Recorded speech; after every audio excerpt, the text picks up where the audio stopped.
Oh, welcome. Welcome to our How Be the Sun podcast series. This one is entitled How Do I or We Prepare Ourselves for Life's Challenges? I'm joined by my co host and chief super spreader, Connie Fontaine. Connie, what do you think of this topic?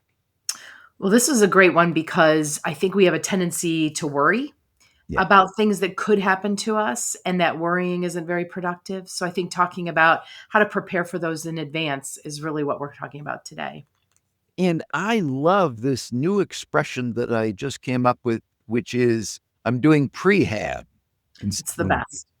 You told us this morning, and I think we both went, Ashley, our producer, we both went, that's so good. Prehab. Because prehab is like, look, I don't have the injury yet, but I'm preparing myself for when I do have the injury. But what do you mean by that? I mean, all the little things that we can and do Right. to prepare ourselves for life's eventual challenges, hiccups, injuries, difficulties, stressors, they make us more resilient. I mean, our prehab work allows us to be Right. in a great state of mind and body when the you know what hits the fan. Well, I like what the visual it gives me. So I think about like knee exercises that we do, especially as we age, all of the heavy lifting stuff that we're doing now so that we don't get the necessary injuries, so that we prevent those kinds of things from happening. Every little twist and turn and fall could be something worse if we're not preparing for it. And that's the same thing we're saying about any kind of mental or emotional crisis. And interpersonal. The reason that we invest in going to the gym is that it pays off immediately and tomorrow. The Right. reason we invest in this be the sun, not the salt mindset and series of behaviors is that it makes us more resilient and prepared in the face of difficulties. I Mhm. know that it has for me, and I love leaning into this material just like going to the gym. I don't feel like it always. That's the point. Do Nobody does feel like it. right? That's the point. That's why we practice. Let's talk about some of the specifics. Like there's a lot of young people I know right now that are very concerned about potential layoffs. What's the workforce going to look like? Oh my gosh, what's AI doing to our jobs? What you can't really just sit and worry about it. That's not productive and sure is detrimental to our mental health. It is detrimental to our mental health. So, today's lesson is avoid cilantro. If you have people who literally like to talk about the sky is falling or Right. AI will cause all our jobs to lose or some other economic catastrophe is going to befall us. Excuse me. Can we talk about how I, right now, today, can prepare for any of this if Right. and what does happen? And the answer is there's a lot of things that I can do today, Mhm. anybody can do today, to do prehab. Well, what do you Right. So instead of collectively sitting around with your tribe and worrying, sit around with your tribe and action it. What can we do to be prepared for that? today in a very Mhm. concrete way? Well, I guess I could invest in any of the things that make me feel more positively energized. Well, what do you mean? I can go work out. I can go walk in nature. I can go call a friend.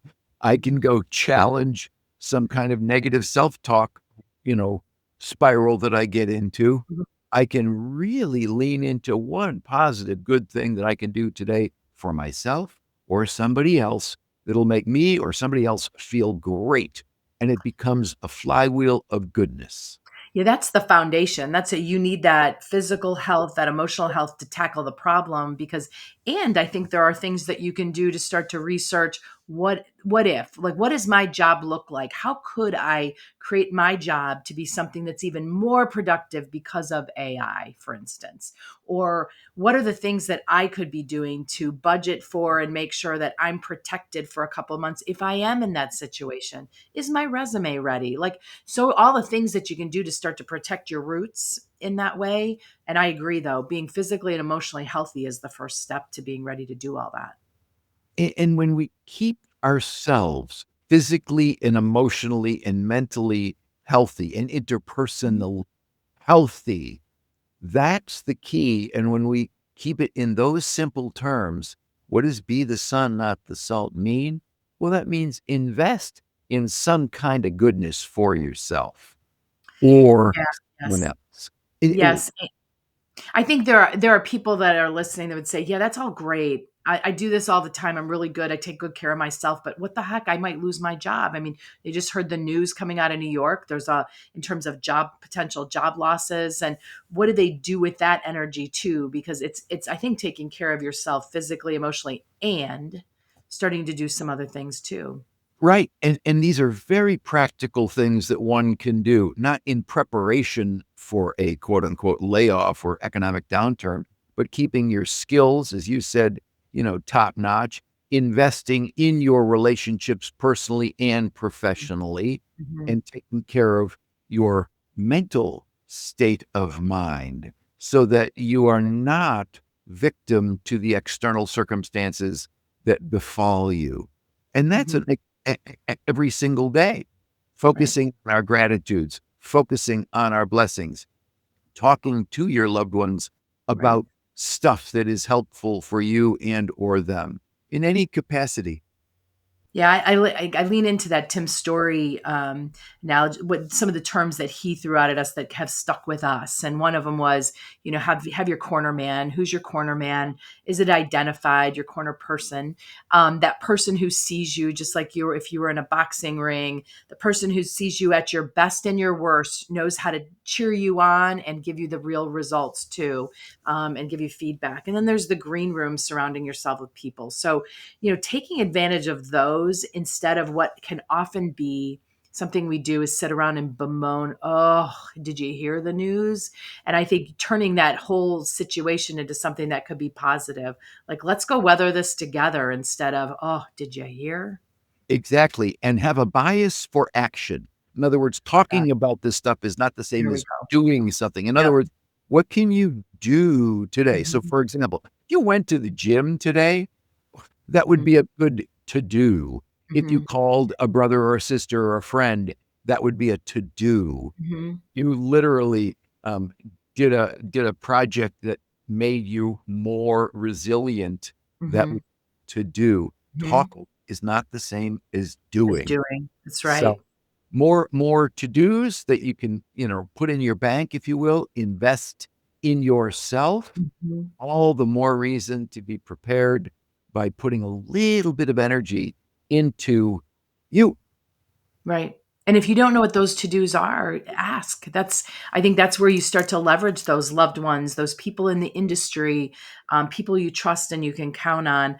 What are my to-dos? Let's knock out this worry. If my worry is X, what are all the things I can do to prepare for X, eliminate X completely, whatever that worry is, get some help to talking through the solutions if you don't know what those to-dos are. Love this. So, I mean, I get excited about being, a devotee of doing my prehab, even though I don't feel like it. Like I have Mhm. not exercised at all yet today. And I know I will, and I know I need Mhm. to, but talking about it ain't doing it. So, That's right. do is the point. So figuring that out. Yeah. So whatever that prehab, whatever's necessary in your life, I think it's thinking through what are those things that are weighing you down and making sure they don't weigh you down. Come up with those to-dos. And to your point, Harry, take action. Hopefully this was helpful to spur you on and in something that will eliminate a worry, give you some actions, and hopefully it's something that you can even share with your friends or family, anybody that's thinking about this. Thanks for listening.